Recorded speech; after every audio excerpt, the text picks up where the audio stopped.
Assalamualaikum warahmatullahi wabarakatuh. Hai teman-teman, kita ketemu lagi di mata kuliah Manajemen Kinerja dan Kompensasi.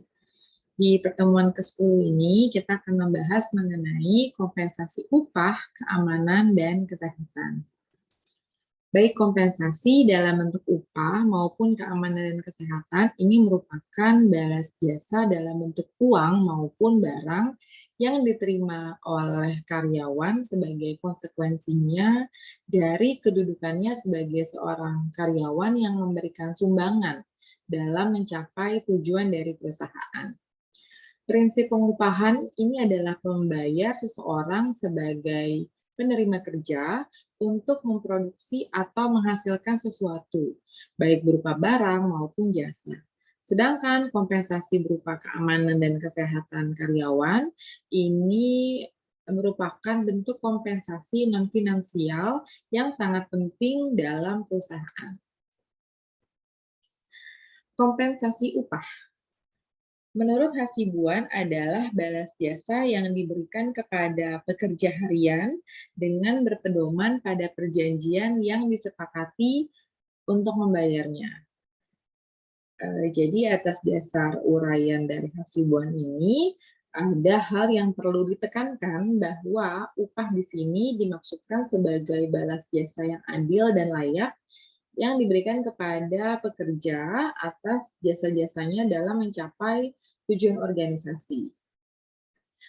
Upah merupakan imbalan finansial langsung yang dibayarkan kepada pekerja berdasarkan biasanya itu jam kerja, kemudian jumlah barang yang dihasilkan atau banyaknya pelayanan yang diberikan. Jadi ini tidak seperti gaji ya, yang jumlahnya itu kan relatif tetap.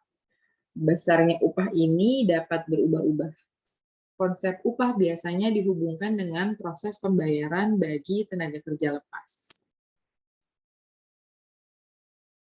Salah satu aspek yang sangat penting dalam menentukan upah adalah jumlah upah yang diterima oleh pegawai ini harus memiliki internal equity dan juga external equity. Internal equity ini merupakan jumlah yang diperoleh dipersepsi sesuai dengan input yang diberikan dibandingkan dengan pekerjaan yang sama dalam organisasi atau perusahaan. Jadi misalnya memiliki tugas dan tanggung jawab yang relatif mirip, atau mungkin di level yang sama tapi di divisi yang berbeda. Nah, itu memiliki upah yang relatif sama. Itu adalah internal equity. Sedangkan kalau external equity adalah yang diterima dipersepsi sesuai dengan jumlah yang diterima dalam pekerjaan yang sejenis tapi di luar organisasi atau perusahaan. Jadi mungkin dalam level yang sama tapi di perusahaan yang berbeda, upahnya relatif sama atau setidaknya tidak terlalu signifikan perbedaannya. Untuk mengusahakan adanya equity, menentukan upah oleh perusahaan atau organisasi dapat ditempuh dengan menganalisis jabatan, tugas, kemudian mengevaluasi jabatan, dan juga melakukan survei, kemudian baru menentukan tingkat upah. Nah, kalau misalnya menganalisis jabatan ini biasanya dibuat secara detail dulu gitu, apa sih sebenarnya tugas dan tanggung jawab di jabatan tersebut. Kemudian apa syarat yang diperlukan untuk dapat mengemban jabatan tersebut. Itu adalah analisis jabatan tugas. Kalau evaluasi jabatan ini lebih untuk meningkatkan atau mencapai internal equity. Jadi harus relatif sama antara yang didapat oleh bagian tertentu dengan bagian lainnya di dalam satu perusahaan yang sama. Kalau untuk survei upah itu biasanya untuk mencapai external equity. Jadi survei berapa sih sebenarnya upah yang layak diberikan kepada jabatan tertentu di perusahaan lain, tentunya di pasar tenaga kerja. Barulah setelah ada 3 step tadi bisa menentukan tingkat upah yang layak diberikan kepada karyawan untuk setiap jabatannya.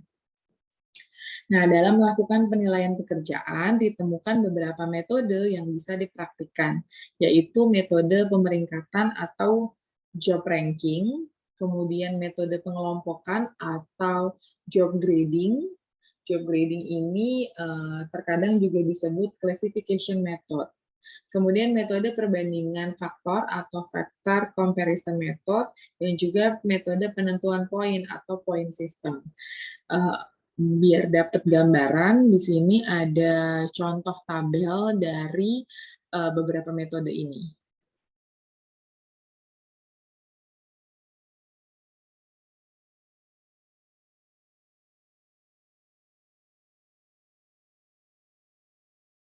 Ini untuk yang pertama, tadi ada ranking method. Jadi kalau untuk ranking method ini, jabatan-jabatannya diurutkan berdasarkan peringkat dari berdasarkan kepentingannya. Tapi ini sangat subjektif sekali, penentuan dari yang mana yang menduduki peringkat pertama secara kepentingan jabatan sampai dengan urutan yang terakhir. Kalau di sini contohnya, misalnya di suatu bengkel ya, dia mengklasifikasikan dua bagian, yaitu bagian administrasi dan juga bagian teknik. Di bagian administrasi yang menduduki peringkat pertama adalah sekretaris, kemudian aris paris, juru ketik, dan juga petugas ekspedisi. Untuk di bagian tekniknya, menurut si pembuat keputusan ini, urutan pertamanya ada di supervisor mekanik, kemudian mekanik senior, mekanik junior, dan juga pembantu mekanik. Ini adalah model dari ranking method. Jadi diurutkan dulu nih jabatan-jabatan yang ada di perusahaan tersebut secara peringkat. Kemudian classification method atau job grading. Kalau ini dilakukan pengelompokan berdasarkan tugas dari jabatannya. Ada kriteria yang sudah disusun dulu, tugasnya apa saja, kemudian barulah dikelompokkan jabatan mana saja yang terkait dengan kriteria tersebut. Nah, ini adalah classification method atau tadi job grading, disebut juga dengan job grading. Kemudian yang ketiga tadi ada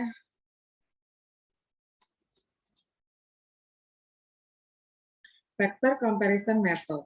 Nah, kalau ini faktor-faktor yang dijadikan kritis oleh perusahaan, kemudian diberikan nilainya. Gitu, misalnya tadi ada pendidikan, kemudian usaha mental, dan tanggung jawab. Nah, kalau pendidikan untuk yang lulusan C misalnya, oh berarti upahnya sekian, lulusan A upahnya sekian, dan seterusnya. Begitu juga dengan faktor kritis yang lainnya. Kemudian ini adalah metode yang keempat, yaitu point method. Ini dibikin dulu nih faktor dan subfaktor dari penilaian jabatannya. Misalnya faktornya skill, subfaktornya adalah pendidikan formal, pelatihan minimal, dan juga pengalaman minimal. Dan juga nanti ada faktor-faktor lainnya. Kemudian barulah diberikan bobot dari setiap faktor. Biasanya bobot per faktornya ini totalnya itu bobot dari keseluruhannya ini totalnya adalah 100%. Barulah diberikan taraf atau derajat sesuai dengan subfaktor masing-masing.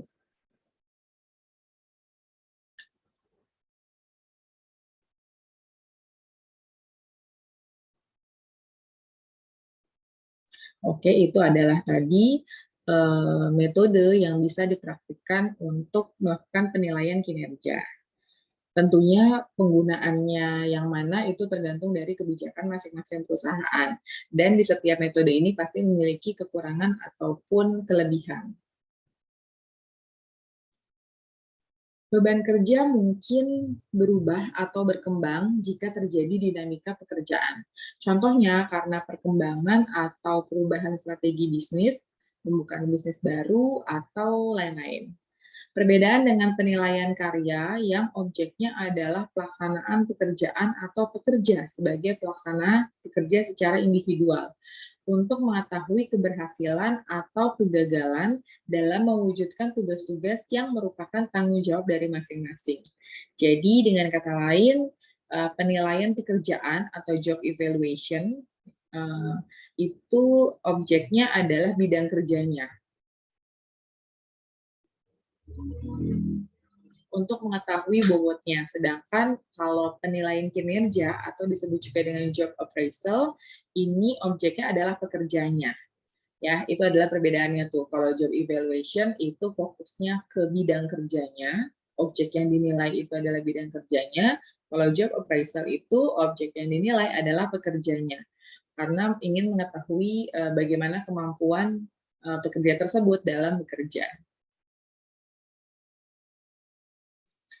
Berdasarkan uraian berarti melalui sistem pengupahan, top manager ini memiliki tugas yang pertama untuk memberikan upah yang memiliki kemampuan mempertahankan dan meningkatkan moral pekerja.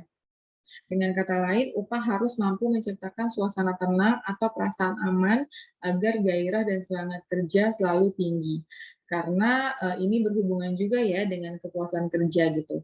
Ketika karyawan sudah merasa uh, bahwa upahnya ini sesuai atau layak untuk kontribusi yang sudah dia berikan kepada perusahaan, maka ini bisa menciptakan suasana tenang dan perasaan aman, juga menjadi stimulus bagi karyawan tersebut untuk melakukan kinerja yang optimal.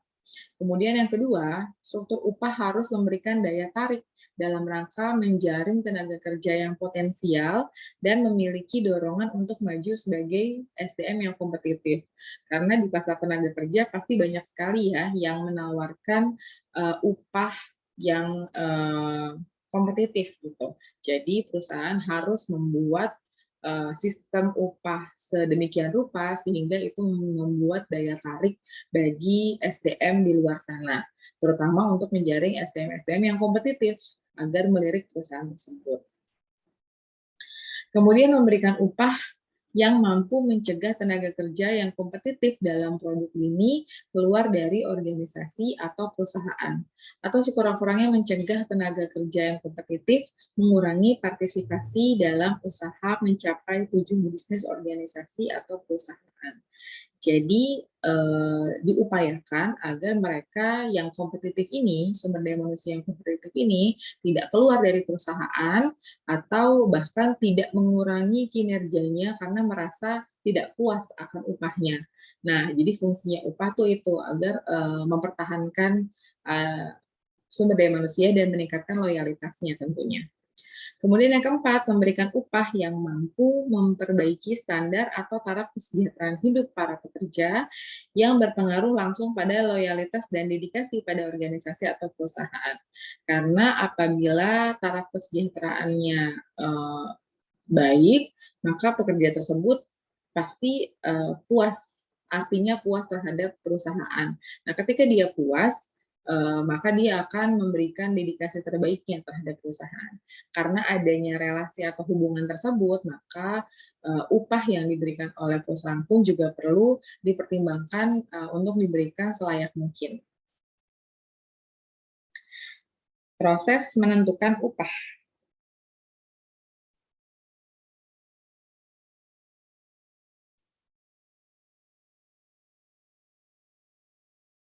Menurut Rifai, salah satu aspek yang paling penting dalam menentukan upah adalah jumlah upah yang diterima karyawan harus memiliki internal equity dan external equity.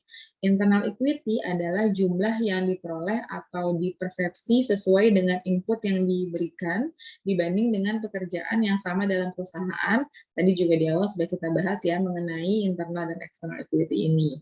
Kemudian external equity merupakan jumlah yang diterima, dipersepsi sesuai dengan jumlah yang diterima dalam pekerjaan sejenis di luar organisasi. Oleh karena itu, mengusahakan adanya equity, menentukan upah oleh perusahaan dapat ditempuh dengan 4 step. Ini juga tadi sudah kita bahas di awal. Yang pertama, mengenal tugas dari setiap jabatannya, kemudian evaluasi jabatan dan melakukan survei, kemudian yang terakhir baru bisa menentukan tingkat upahnya.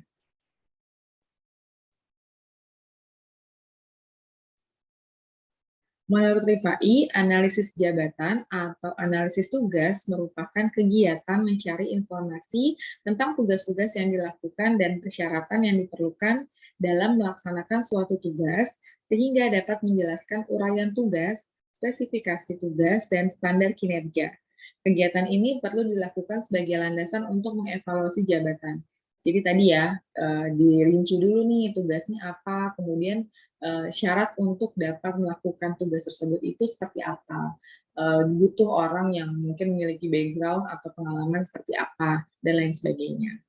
Kemudian, tadi step keduanya, menurut RIFAI, evaluasi jabatan atau tugas ini merupakan proses sistematis untuk menentukan nilai rata-rata relatif dari suatu pekerjaan dibandingkan dengan pekerjaan lain. Ini masih di dalam atau internal perusahaan. Yang ketiga, tadi adalah survei upah. Nah, menurut RIFAI, survei upah ini merupakan kegiatan untuk mengetahui tingkat upah yang berlaku secara umum dalam perusahaan sejenis yang mempunyai usaha atau jabatan yang sama. Hal ini dilakukan untuk mengusahakan keadilan eksternal sebagai salah satu faktor penting dalam merencanakan dan juga menentukan upah. Barulah selanjutnya menentukan upah. Penentuan upah tersebut didasarkan pada hasil evaluasi jabatan yang dikombin dengan survei upah. Yang penting dalam menentukan upah adalah diupayakan menekankan tingkat kelayakan yang ditetapkan oleh pemerintah. Jadi jangan sampai upahnya juga tidak sesuai atau di bawah dari standar yang ditetapkan oleh pemerintah.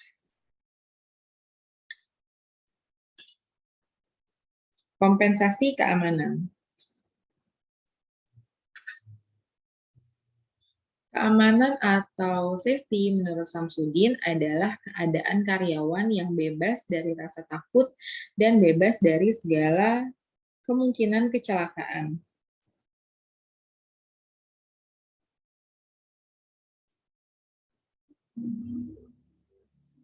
Menurut Handoko, program keamanan yang dapat dilakukan antara lain, yang pertama, menggunakan mesin-mesin yang dilengkapi alat-alat pengaman.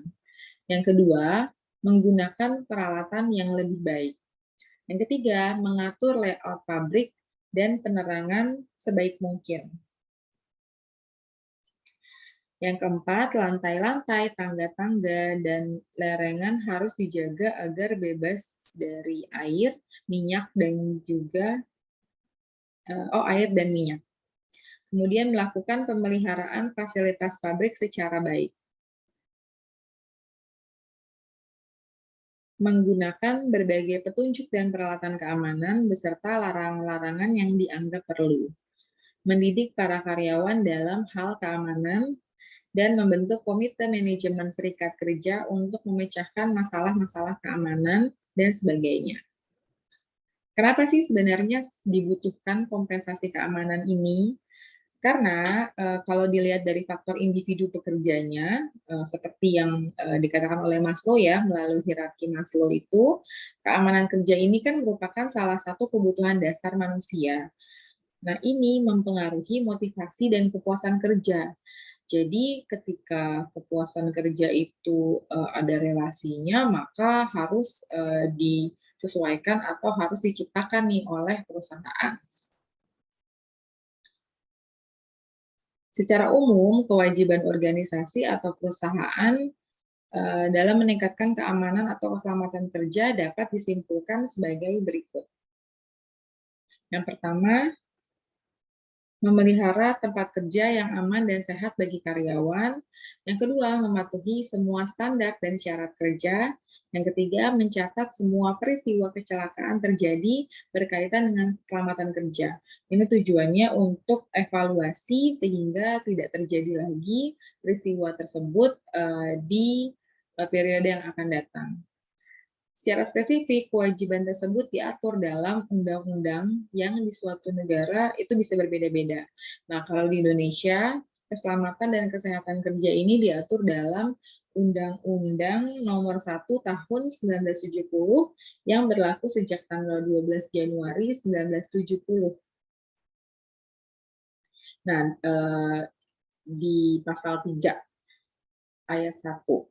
Ini ada beberapa yang tercantum di dalamnya, diantaranya mencegah dan mengurangi kecelakaan, kemudian terkait dengan kebakaran, bahaya peledak, lalu memberikan pertolongan kepada kecelakaan, memberikan alat-alat perlindungan diri pada pekerja, dan lain-lain.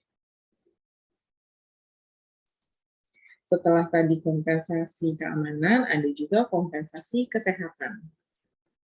Kompensasi kesehatan menurut Syamsuddin,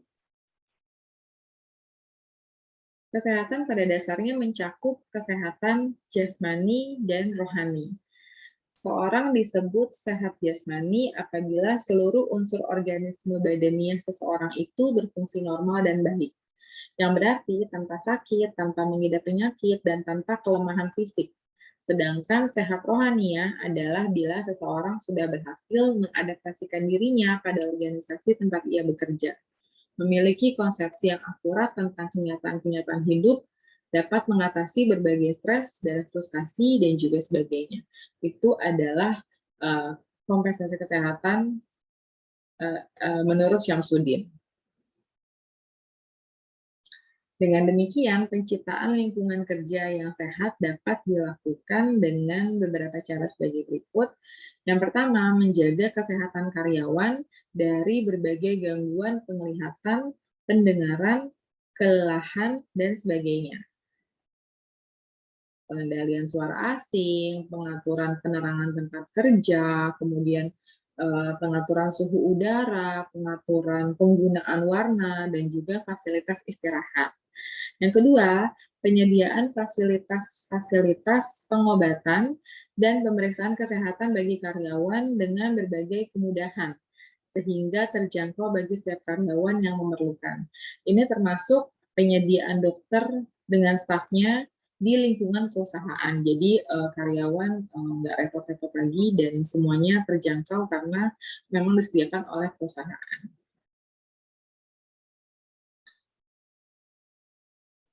Menurut Syamsuddin, pembinaan kesehatan dan kesehatan karyawan atau anggota organisasi ini merupakan suatu bentuk kompensasi non-finansial yang sangat penting di dalam organisasi. Keadaan aman dan sehat dari seorang karyawan atau anggota organisasi tercermin dari sikap individu dan aktivitas organisasional karyawan yang bersangkutan. Karena adanya relasi atau hubungan antara keadaan aman dan sehat dan sikap individu terhadap aktivitas organisasional ini, maka perusahaan harus memberikan kompensasi keamanan dan kesehatan kepada karyawannya. Selanjutnya, menurut Rifai, kesehatan kerja menunjuk pada kondisi-kondisi fisiologis atau fisik dan non-fisiologis atau psikologis tenaga kerja yang diakibatkan oleh lingkungan kerja yang disediakan oleh perusahaan. Jika sebuah perusahaan melaksanakan tindakan-tindakan kesehatan yang efektif, maka lebih sedikit pekerja yang menderita penyakit baik jangka pendek maupun jangka panjang sebagai akibat dari pekerjaan mereka di perusahaan tersebut.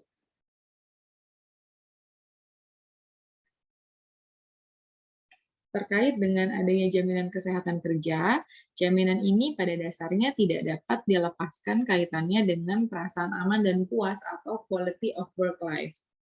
Nah, beberapa di antaranya adalah sebagai berikut. Yang pertama, asuransi jiwa.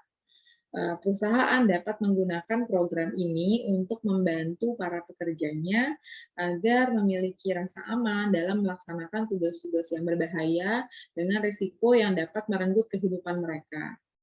Kemudian yang kedua, kompensasi akibat pekerjaan.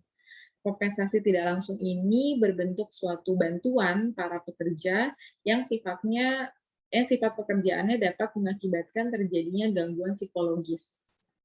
Kemudian yang ketiga, asuransi cacat tubuh. Dari segi waktu asuransi, ini memberikan manfaat untuk jangka panjang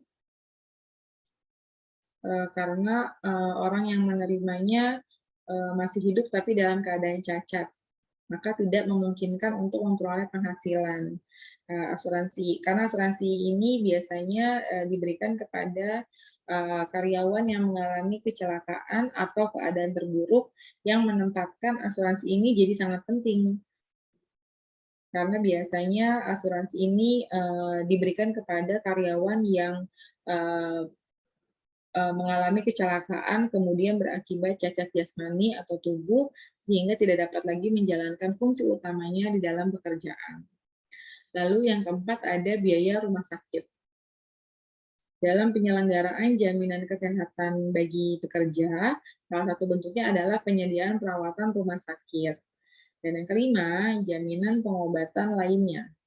Jaminan ini memperluas kompensasi tidak langsung yang tidak sekedar mengenai pekerja yang menderita sakit berkepanjangan, tetapi juga berbagai aspek kesehatan lainnya, misalnya perawatan pengobatan gigi, mata, termasuk kacamata, yang berpengaruh pada pelaksanaan pekerjaan.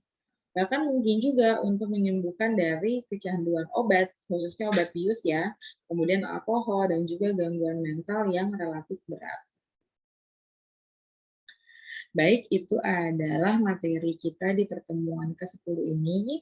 Semoga video pembelajaran ini bisa membantu teman-teman untuk memahami materi di pertemuan 10. Terima kasih yang sudah mendengarkan. Assalamualaikum warahmatullahi wabarakatuh.